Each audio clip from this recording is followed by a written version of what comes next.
All right, everybody, we're back, and it's with Limor Kessem, and Limor is from RSA's security division of EMC. All right, and this is their fraud research labs over in Israel, and that's what they're looking at. They're looking at these different nefarious topics that come up. And she's talking about the deep web, and this is a very, very important topic because, quite frankly, it really reveals that there's a treasure trove of information up on the web that normally, people never even get a chance to see, unless they are extremely good researchers and they know how to really dig into the web. So, Limor, continue. Okay, so as you were saying, I was speaking about the deep web, explaining what it is and how it exists, where it exists, and then I started speaking about why would the information security would really care about the deep web so much and want to know what's going on there, and that's because that is where fraud is planned. And I'm going to give a few examples of how very popular anonymizing services work in favor of the deep web communications.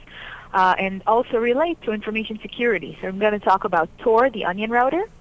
I'm going to talk about Freenet, which is a peer-to-peer anonymous network, and as well Mixmaster, which is an anonymizer for email communications. So the onion router has become increasingly popular. It's a project of a routing technique for anonymous communications over computer networks. What happens with messages is that they're repeatedly encrypted and then sent through several network nodes, and each one is called an onion router. So it's like someone unpeeling an onion for the message to eventually get to its destination, but there is no way the intermediary nodes would know the origin and destination or the contents of the message. So with Tor, it makes it a lot easier for bot masters with Trojans to use it for bot communications, and we've been seeing this happen.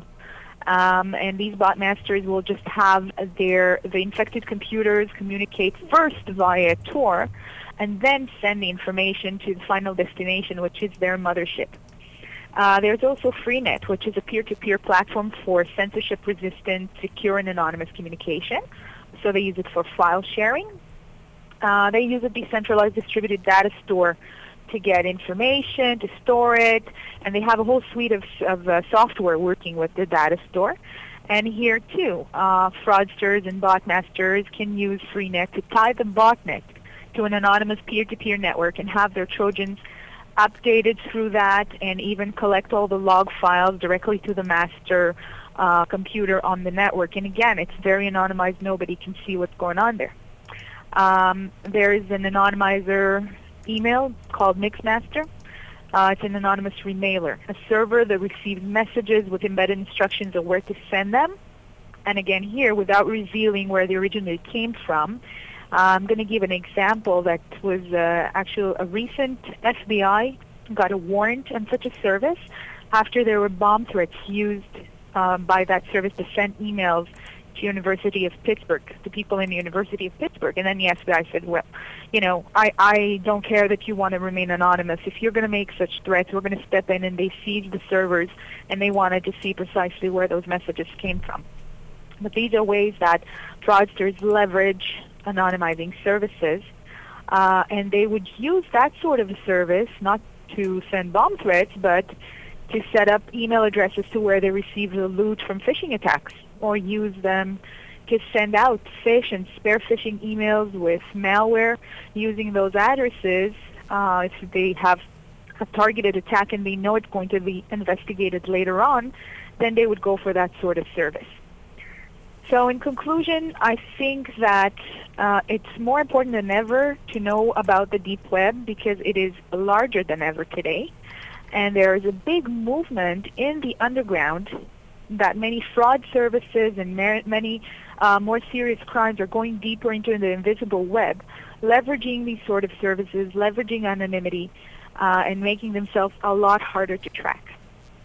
That is a great presentation, and just for the benefit of our members up there, we do have Limor's graphic up there right now, and you can actually see right now where she's indicated the Web C and then Google as a ship, just traveling over the. Well, it really makes sense because there are so many people out there that think Google is just everything and anything, and it's really not. No, it is true. just as simple as the graphic appears. Just skimming the top of the ocean. Yeah. And then, also, Joe, if you're looking at the cloud, actually it has a good spot here because the cloud too, it just kind of relates what it sees on the surface of the ocean. So it's back and forth, like what we have in the more visible places. And with the continental continents, we're talking about places like Wikipedia that gets and Amazon that gets their information from what we would call continental continents, offline servers that have all that data on them. Yeah, and you gotta love the graphics there, Limor, with the bones and Yeah, I think it's a lovely image because it's super easy to understand. Oh yeah, it certainly does, and you got Wikipedia up there on the oil rig, going deep mining under, and then with the submarines for the government and the illegal porn, WikiLeaks and the hackers, it's all put out there, and now everybody will see it when they review this clip. So great presentation, great discussion point here, and how very, very true all this is. Limor Kessem, RSA, the Security Division of EMC, and this is their fraud research labs over in Israel. Terrific talking with you today. Great topic. Thank you. Have a good one. All right. Bye now. Bye now.